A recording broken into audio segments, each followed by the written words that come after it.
My favorite part of this backpack, like far and away, is this mesh. Like, it's so big and so stretchy. It's the only way I was able to get 14 days of food in a 40-liter backpack for the last section of the Great Divide Trail. These next few days are gonna hurt. Like, this is literally adds an entire backpack's worth of storage. Like, I would say it's easily 20, if not 30 liters on this thing if you really stretch it. And because I've stretched it so much, you can see stretch marks through the fabric. And because it is the regular Lycra, there's a bunch of holes in it. I've sewn up a bunch already, put patches over other holes, and I have another like giant hole here that I have to stitch. There was a lot of bushwhacking on the Great Divide Trail, and I just trying to get under a log or something, and it caught that and tore it. It's like a jungle in here. But yeah, this mesh pocket is amazing. I wish all backpacks had mesh that was that big on here, just to be able to stuff bulky things, because I love carrying potato chips mostly. On the last section, I had 3 bags in here. I did have to like deflate them, kind of crunch them up to be able to get all that in there, but it worked, and I love it for that. No, I don't know where we just were, but we're crossing into Banff now. This pack is made from Ultra, and I went with Ultra because it is like the latest and greatest of fabrics. Dyneema was the standard for a long time, and that's kind of what really helped launch LiteAF. But Dyneema's big weakness is abrasion. So when you have a backpack, like all the wear points, and just from like getting like tossed around and everything, like the Dyneema breaks down really fast. Whereas the Ultra, like even after all these long, hard miles, the fabric still looks really freaking good. And the overall durability of this pack has been pretty amazing, I would say. I've noticed just like a few seams that are starting to like stretch more than I would maybe like to see, but like there's nowhere on this pack that I would say is anywhere near failure, and I wouldn't hesitate to do an entire other through hike on this backpack. Like for like PCT, if I ever decide to go back and finish, which I definitely will one day, this would be like the ideal pack for it. Inside the pack, they use 2 aluminum stays because this is the full suspension version. So here's what they look like. They do come out, so they're fully removable if you ever don't want them. And they add a few extra ounces, not much, but then you can bend these as you like to like maybe fit your back a little bit better. I did that and just added a little more of a curve to it. I felt kind of right in between a medium and a large. So being able to just like curve this, adjust it, tailor it to my body was like kind of nice.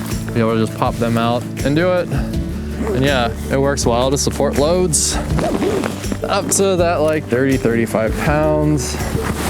I did notice that was one of the wear points. Some of the seams there are like pulling out a little bit. There's some like loose backing from the Ultra fabric there. And then also there's just a little bit of wear from the top of the stay there. But like I said, like nothing that like would stop me from carrying this on another through hike. The shoulder straps on this backpack are probably the most comfortable I've ever used in a backpack. They come in and they're stitched on a curve here. They're super wide. They're not very thick, so they stay low and don't really get in the way of my arms. And they're just really long. Like, look at that. For full adjustment here, it almost goes to the bottom, and it just really feel like this thing like hugs you. It like really becomes a part of your body. I don't really care for the hip belt on it, and that's only because I want this pack to be able to carry more weight.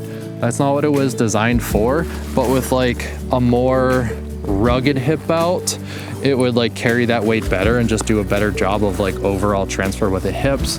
But that's like neither here nor there. That's not what this backpack is. But otherwise, yeah, it's a nice hip belt. It's padded, it's comfortable, as long as you're not carrying more than like 30, 35 pounds in it. After that, it will tear your shoulders apart. That being said, I find it to be like amazingly comfortable under 30 pounds. And then once you start getting over 35 pounds, it really puts a lot of weight on your shoulders. Like at the end of the day, I would struggle to put my arms up in the air just because of how loaded the shoulders were. Today is super hard. My pack probably weighs 45 pounds at least, and it's made to carry like 30, 35 tops. So it's a lot of tension, makes it hard to breathe. It will carry a bare canister either on top or it fits inside as well. I found most comfortable for me was to carry it on top and keep the food inside. And the Y straps on here, they've made them extra long and they've put some adjuster straps on here. So it makes it really easy to like cinch big bulky items to the top of this backpack. The bottom pocket. This thing I have like kind of a love-hate relationship with because this pack rides lower and the way the water bottle pockets are, it's harder to get in. I can only really get my hand about halfway when it's on my back. I mean, I can get everything in here if I have to, but you kind of got to work for it. Whereas like a V2, because it does ride higher, you can just really reach in there super easily and get anything you need to. But I don't find that on this one. I love it mostly, one, because of the trash pocket. There's a little corner here that you can just stick your trash in. That's really nice. I almost wish that they like sealed off that little bit there, because sometimes I have to be really careful if I'm pulling something else like gloves out of the bottom of this thing. The trash can sometimes fall out. But mostly I would use like snacks in here. I would keep like a bag of candy in there so that I could just like have candy all day long if I ever started to feel that little bit of a bonk. I think this is what they call it, runner's high, when you just feel high, kind of floaty. Or for cold weather layers like a buff or my gloves, it was really nice to be able to just take them off and stick them somewhere super easy in this pack. Pretty chilly up here, very chilly.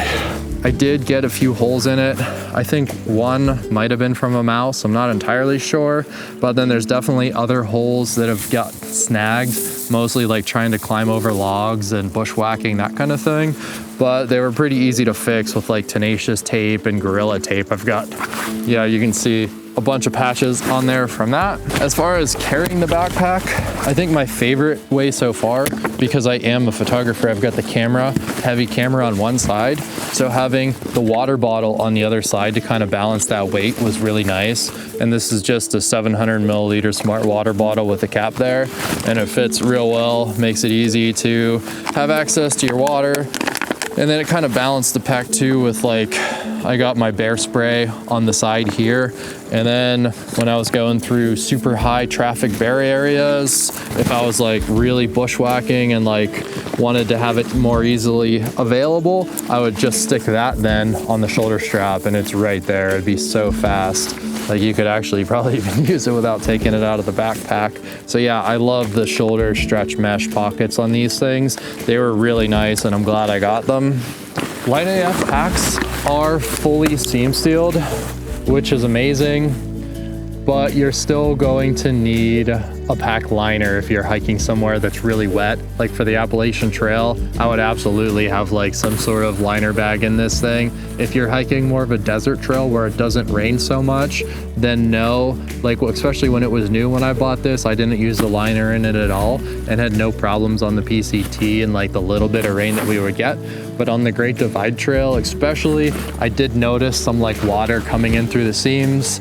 That's normal, that's going to happen. Seams stretch, even if they are taped and sealed like these ones are, you're still gonna get water in your pack. Like no pack, whatever they do is fully 100% waterproof. It did keep it dry enough where I didn't worry much about like most things. It would just be like my sleeping bag that I would like keep in something.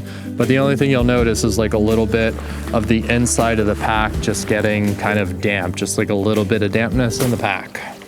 So this is a 40 liter backpack and I wish I would have got the 46 liter for one main reason, and that is load lifters. This one, because of the size here, they can't put load lifters on it and I was really missing them on the Great Divide Trail. That's mostly just because of like how long those carries were and how much weight we had to carry in that thing. My average pack out leaving town was close to 40 pounds. That's a monster pack. Yeah, my knees hurt. Okay. That's what 12 days of food looks like. Get the fruit out. Otherwise, in conclusion, I absolutely love this backpack. I would buy it again in a heartbeat, but for my own personal uses, it's not my ideal backpack. I wish this were the one pack that could roll them all, but for me, it's just not it. It just doesn't carry as much weight as I kind of need it to. Then again, I am done with the Great Divide Trail, and I don't see myself doing too many more hikes that are gonna require like 8-day plus carries. So maybe this is actually the perfect pack for me. Anyways, I hope you guys like this review. I hope it helps you. If you are looking to buy this pack, I have some affiliate links in the description that would help support the channel. And yeah, I don't know. Let me know if you have any questions, if I missed anything, and any other like reviews or gear topics you want to see. See ya, happy trails. But we're being chased again by a thunderstorm. 3rd day in a row. Every night out here on the divide. Woo! Run for it.